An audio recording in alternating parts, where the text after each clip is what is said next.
मी प्रामाणिक सांगतोय तुम्हाला का मी जेव्हा बोलतील तेव्हा खाली 6 दिवस आधी सांगायचं मला नंदी भरून इकडे पाठवून देणार. त्यांना जो मैदान करायचं ते मैदान करणार होते. हार ह्या जी काही होते त्या माणसासोबत पळायचं माझं स्वप्न आहे ना, माझी पूर्णपणे इच्छा आहे. दादा बबनदादा आले पहिल्यांदा त्यांच्या पाया पडलं म्हणजे एक थोर माणसाला मोठ्या माणसाला रिस्पेक्ट काय द्यावं. माझे आजोबा पण असेच दिसायचे. माझे आजोबा माझे लाड पुरवायचे. त्या रूपामध्ये माझ्या आजोबा बबनदादांच्या डोळ्यात पाणी आलंय. काय सांगायला म्हणजे कुठंतरी प्रेमात नातं दिसतंय की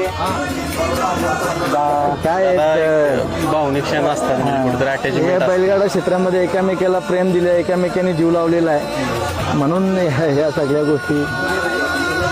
दादा बघायला गेलं तर तुम्ही प्रत्येक मैदानात किंवा प्रत्येक ठिकाणी सांगत असता की आपलं बैलगाडी क्षेत्र उंचीवर गेलं पाहिजे, त्यासाठी आपण काही पण करू शकतो. तुम्ही प्रत्येक वेळेस माणसं जोडत आलाय.